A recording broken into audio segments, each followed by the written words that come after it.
우리 찬송가 145장 같이 부르시겠습니다.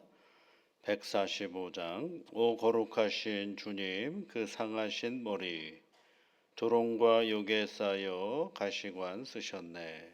145장 찬송입니다. 오 거룩하신 주님, 그 상하신 머리 조롱과 욕에 쌓여 가시관 쓰셨네. 아침에 처럼 밝던 주님의 얼굴이 고통과 치욕으로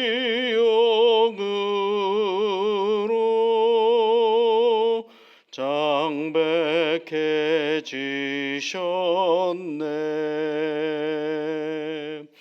주 당하신 그 고난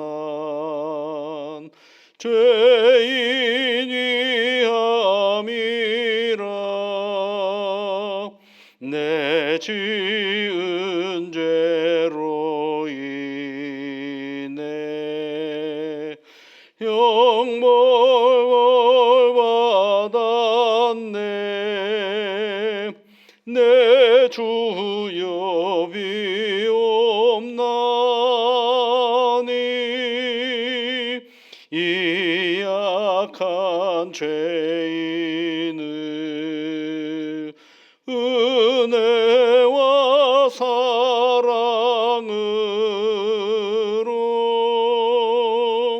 늘 지켜주소서.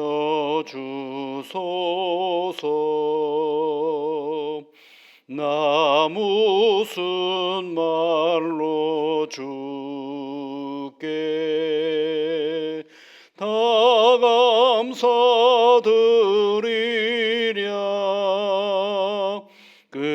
끝없는 주의 사랑 한없이 고마워. 보잘것없는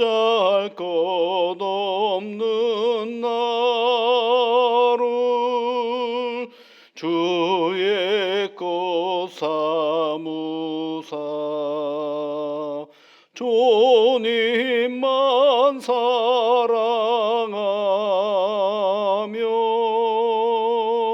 나 살게 하소서.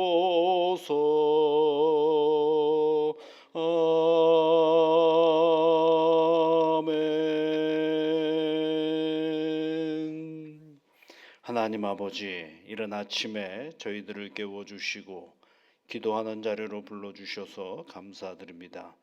사랑하는 주의 자녀들이 이 시간 하나님 앞에 간구하오니 주의 성령께서 함께하여 주시옵소서. 고난주간을 시작하면서 예수님께서 십자가 위에서 해주셨던 말씀들을 이 아침에 묵상해 봅니다. 주의 성령께서 이 시간 저희들에게 함께하여 주시사 십자가의 그 죽음의 길 앞에서 우리에게 꼭 해주고 싶으셨던 그 말씀이 오늘 우리가 살아가는 이 세상 속에 길이 되고 능력이 되게 인도하여 주시옵소서. 예수님 이름으로 기도하옵나이다. 아멘. 하나님의 말씀은 요한복음 19장 말씀입니다. 요한복음 19장 26절, 27절 말씀입니다. 함께 같이 읽어볼까요?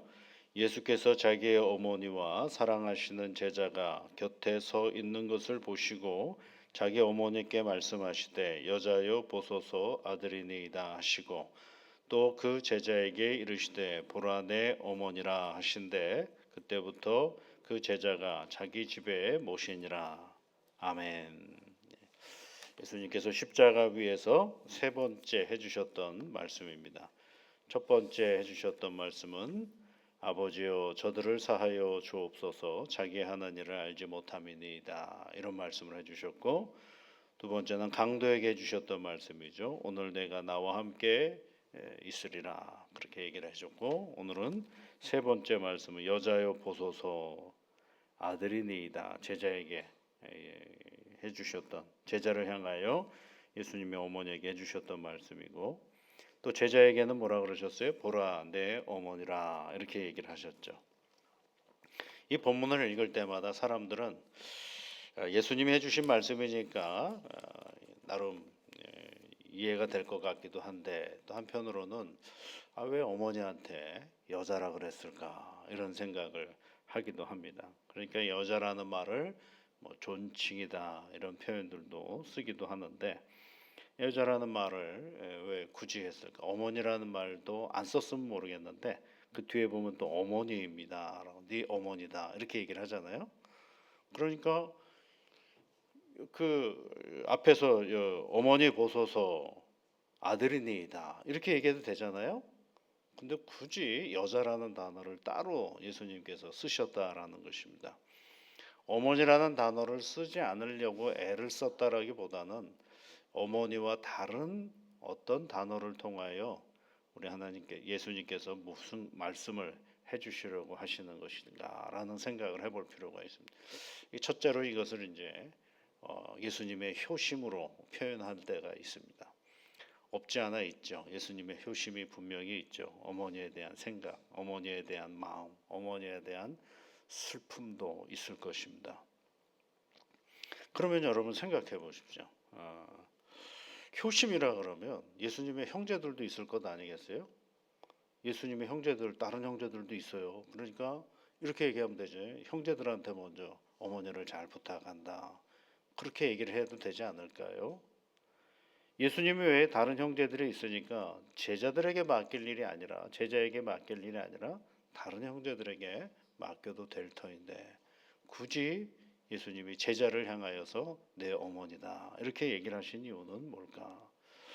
이거 효심으로는 간단하게 설명하기가 참 어려운 부분입니다. 효심이 없다라는 게 아니고 효심이 있죠. 당연히 예수님이 부모님을 향한 효심이 있는데 그것만 가지고는 이 표현을 설명하기가 참 어렵다라는 것입니다. 더더욱 어려운 것은 여러분 혹시 그런 말씀 기억나시는지 모르겠어요. 마태복음 19장이나 이런 데 보면 제자들에게 뭐라고 말씀하셨느냐면요. 부모 형제를 미워하고 버리라고 하셨어요. 그리고 누굴 따르라는 거예요? 나를 따르라 이렇게 얘기를 하셨거든요. 부모 형제를 미워하고 나를 따르라 그런 얘기도 하셨거든요. 또 이런 경우도 있었죠. 어떤 제자가 내가 우리 부모님 아버지 장례가 하고 나서 주님을 따르겠습니다. 그렇게 했더니 뭐라 그러세요? 너는 날 따르라 이렇게 얘기를 하셨거든요. 자 여러분 이걸 가지고 효의 관점으로 보면 이 말은 도대체 예수님이 그 효심으로만 모든 것들을 표현하기에는 너무너무 어려운 부분이죠. 근데 우리나라는 또 이 유교적인 사교가 있어서 생각들이 있으니까 효심 그러면 모든 것들을 다 그 굉장히 큰 사유의 틀이 효심이거든요. 그러다 보니까 성경도 그 관점으로만 읽어낼 때가 참 많은 것을 알 수가 있죠. 근데 단순히 효심으로만 이 말씀을 읽기에는 여러 가지 성경을 조금 더 읽어본 입장에서 보면 사람들의 사를 보면 다양한 의문이 나올 수밖에 없는 그런 상황인 것입니다. 그러면 다른 관점에서 이 여자에 대한 이야기를 한번 풀어볼 필요가 있는 거죠. 그래서 여자라는 이야기가 성경에는 얼마나 많이 등장하나 하고 보니까 생각보다 꽤 많이 등장하는 것을 알 수가 있어요. 누가복음 13장에 보면 18년 동안 귀신 들렸던 여인에게 예수님께서 여자여 이렇게 얘기하시면서 치유하시는 사건이 있어요. 네가 여자여 내가 내 병에서 놓였다 이런 말씀이 있죠. 그 다음에 또 가나의 혼인잔치 때에 묻힌 어머니에게 뭐라고 얘기를 합니까? 또 여자여 이렇게 또 얘기를 합니다. 그 기적이 일어나는 장면이죠. 또 여러분 그 장면 기억나십니까? 수가성 운물가에서 남편 5이 있었던 사마리아 여인을 만났을 때 그때 그 여인에게 뭐라고 하냐 여자여라고 또 얘기를 하셔요.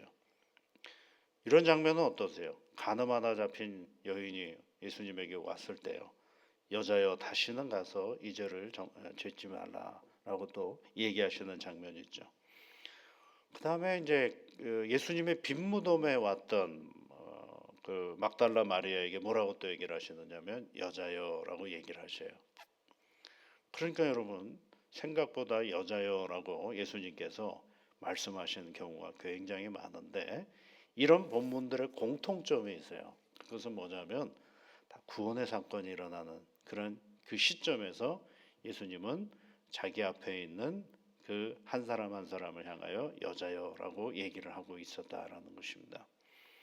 또 다른 말로는 이 여자여라는 말을 존칭이라고 극존칭이라고 생각할 때가 있는데 여러분 예수님이 만났던 여자들은 그렇게 그 당시 사회에서 소위 말하면 존칭을 받을 만한 위치에 있었던 사람들은 아니지 않습니까?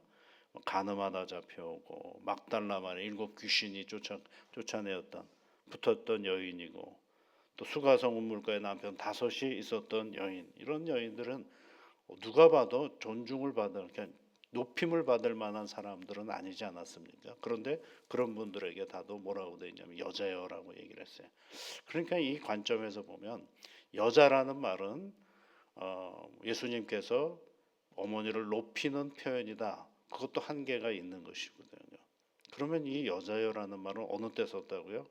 그 여자여라고 여인이여라고 부르는 과정 속에서 하나님의 구원의 사건이 일어나는 그 때에 여성이라는 여자여라는 말이 사용되어졌다라는 것입니다. 창세기부터 시작해 보면 창세기부터 오늘 본문에 있는 말씀들 그 다음에 이제 그 요한계시록까지 쭉 보면 이 구원의 사건에 일어나는 자리에서 여인에 대한 여자여라는 얘기가 굉장히 많이 나옵니다. 대표적인 것이 여러분 창세기 3장 15절에 있는 말씀을 보면 거기에도 타락한 이후에 인간의 여러 가지 죄를 짓는 장면에서 뱀에게 하나님께서 주시는 말씀이 뭐였냐면 내가 너로 여자와 원수가 되게 하고 내 후손도 여자의 후손과 원수가 되게 하리니 여자의 후손은 내 머리를 상하게 할 것이요 너는 그의 발꿈치를 상하게 할 것이니라. 그래서 거기서 여인에 대한 얘기, 여자여라는 여자의 후손에 대한 얘기가 나오죠. 그러니까 이거는 뭘 얘기를 하느냐면 이 창세기 3장 15절에는 하나님께서 타락 이후에 하나님께서 구원하시겠다는 그 결심과 의지를 보여주시는 그런 장면이에요. 타락한 장면에서 하나님의 구원의 말씀이 있는 자리가 창세기 15장이거든요. 그리고 나서 이제 예수님이 이 땅에 오셔서 수많은 사람들을 구원하실 때, 특별히 당시에 가장 천대받고 사람 취급을 못 받는 사람들을 구원하실 때, 그때 그 여성들을 향하여서 여자여라고 말씀을 하셨다라는 것입니다. 그래서 수많은 여자에 대한 이야기를 해주고 계시고, 그 다음에 이제 성경의 마지막 부분이 요한계시록 12장 17절에 있는 말씀에도 보면 그런 얘기가 나와요. 사단이 이제 용 아니에요. 용이 여자에게 분노하여 돌아가서 그러니까 여자에게 당시에 사람들에게 이제 싸움을 벌인 믿음의 사람들과 싸움을 할 때 그 여자의 남은 자손 곧 하나님의 계명을 지키며 예수의 증거를 가진 자들과 더불어 싸우려고 바다 모래 위에 서 있더라. 이게 무슨 얘기냐면 이 구원받은 백성들과 용이 싸우려고 그렇게 준비하고 있다라는 것을 얘기해 주고 있습니다. 그러니까 이 여자여라는 이 말은 단순히 남성 여성을 얘기하려고 하는 그 여성을 얘기하는 의미라기보다도 구원받은 하나님의 백성을 얘기하는 것입니다. 구원받은 하나님의 백성. 그러니까 구원받은 하나님의 백성은 어디서 지금 예수님이 말씀해 주시고 있느냐면 십자가 위에서 말씀해 주고 계시거든요. 그러니까 이 십자가가 뭐냐? 바로 하나님의 구원의 징표고 하나님의 구원의 사건인 것을 말해주고 있는 거죠. 그 앞에 서 있는 어머니 마리아에게 당신은 이제 나의 어머니를 뛰어넘어서 하나님의 백성이요 하나님의 구원받은 백성이다라는 것을 선포해 주시는 장면이죠. 그리고 나서 이제 그 제자에게 뭐라고 얘기하는 거예요? 네 어머니다라고 얘기하는 것입니다. 구원받은 백성은 그 어머니, 그 다음에 이제 어머니라고 말씀하시는 것은 새로운 가족으로서의 제자와 그리고 어머니가 혈연으로 맺어진 관계가 아니라 하나님의 구원받은 백성으로서의 관계가 형성이 되었다라는 것을 선언해 주고 계시는 것입니다. 여러분, 구원받은 백성들은요, 우리는 교회 안에서 예수님 믿고 구원받았지 않았습니까? 구원받은 백성은 하나님 안에서 새로운 관계가 형성이 되었다라는 것을 우리에게 말씀해 주는 것입니다. 단순히 혈연으로 맺어진 관계가 아니라 하나님의 구원의 은혜 안에서 맺어진 관계인 것을 말씀해 주고 있는 것입니다. 그러니 어머니, 당신의 그 어머니에 태어서 태어난 예수님께서 하나님의 아들로서 십자가에 못 박히심으로 말미암아 마침내 이 땅에 베풀어 주신 구원의 은혜로 인해서 모든 사람들은 그 예수 안에서 새로운 관계와 믿음의 자리를 만들어 간다라는 것을 우리에게 가르쳐 주고 있는 것입니다. 그러니까 십자가는 뭐예요? 한 사람 한 사람을 구원시킬 뿐만 아니라 그 구원받은 모든 사람들이 어떤 관계냐? 하나님 안에서 새로운 관계다라는 것을 말해주고 있는 것입니다. 그래서 제자에게 내 어머니다라고 말씀을 하실 수가 있게 되는 것입니다. 여러분, 우리가 사랑하는 우리의 자녀들을 우리 혈연 관계로 맺어지지 않았습니까? 시간이 지나면 지날수록 혈연 관계가 아니라 그것을 하나님 안에서 구원의 은혜 안에서 맺혀진 하나님과 나와의 관계, 하나님과 우리의 자녀들과의 관계인 것을 늘 생각하면서 살아가야 하는 것입니다. 또 교회 와서 만났던 사람들이 있습니다. 정말 나랑 맞지 않는 사람도 있고 때로는 좀 가까이 귀하게 좀 만남을 갖기를 원하는 사람도 있고 근데 그런 마음들이 있죠. 그런데 그것도 역시 무엇으로부터 시작해야 되느냐 하면 그의 성품과 나의 성품이 만나는 것이 아니라 예수 그리스도의 피값으로 세워주신 교회 안에서 구원의 은혜 안에서 우리가 만났다라는 것입니다. 그러면 구원의 은혜 안에서 만났다라는 것의 가장 우리 행위 속에서 드러나야 할 가장 첫 번째 것은 뭐냐면 존중이거든요.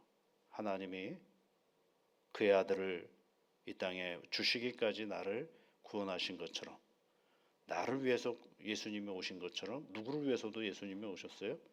그 사람을 위해서도 예수님이 오셨다라는 것입니다. 그러니 그 관계가 새로운 관계일 수밖에 없는 것이죠. 여러분, 이런 사실들을 가지고 이 믿음의 길을 걸어가는 것입니다. 예수님이 십자가 위에서 마지막으로 해주신 말씀이 바로 그것입니다. 구원의 은혜 안에서 누구나가 다 구원을 받을 뿐만 아니라 또 그 안에서 새로운 관계가 형성이 되었음을 우리에게 말씀해 주는 것입니다. 오늘도 우리에게 맡겨진 인생의 자리 속에서 이 관계들을 잘 만들어가고 구원의 은혜 안에서 살아가는 복된 날이 되시기를 주의 이름으로 축복합니다. 같이 기도하겠습니다. 하늘에 계신 우리 아버지, 아버지의 이름을 거룩하게 하시며 아버지의 나라가 오게 하시며 아버지의 뜻이 하늘에서와 같이 땅에서도 이루어지게 하소서. 오늘 우리에게 일용할 양식을 주시고 우리가 우리에게 잘못한 사람을 용서하여 준 것 같이 우리 죄를 용서하여 주시고 우리를 시험에 빠지지 않게 하시고 악에서 구하소서. 나라와 권능과 영광이 영원히 아버지의 것입니다. 아멘.